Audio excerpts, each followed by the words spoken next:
Dobrý den, po roce a půl bych vám chtěl ukázat znovu svůj stroj Intruder 1500, který za ten rok a půl doznal nějaké změny, které budou patrné, pokud se podíváte na předchozí video.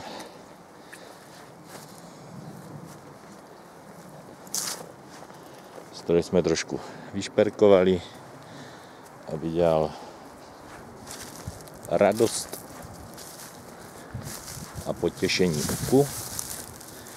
Takže co za ten rok a půl přibylo? V prvé řadě přibylo plexi, dosti drahá záležitost, přídavná rampa se světlama, pořídil jsem si nové zpětné zrcátka, krásný design. Na přední blatník přibyl rámeček,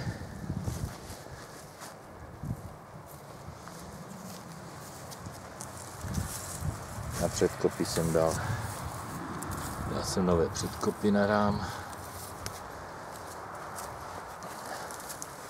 Musel jsem nechat přestříkal jsem, lépe řečeno, kapsy na nádrž, protože bývalý majitel nechal klíček v zapalování a celé je odřel. Na blatnících přibyly taky takovéto 3 slzíčky chromové. Je to jenom taková kašpařina. Dal jsem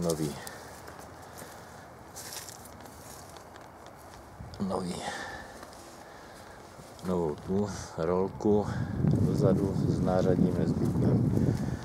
Přibyla vlajka FCF, čili Free Chopper Forum.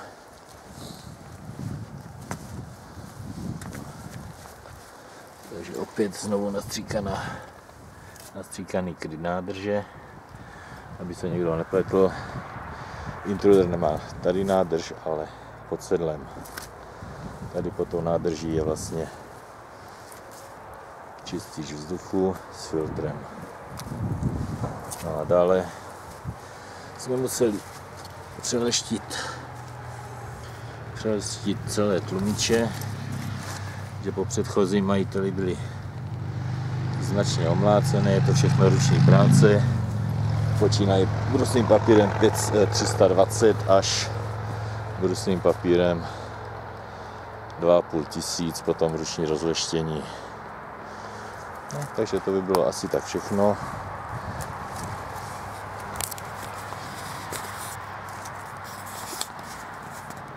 A pěkně kecá, není to všechno, tady je majitel. No, ještě jsme to nenastartovali. Tady je majitel v plné své kráse a ještě vám předvede, jaký to má zvuk.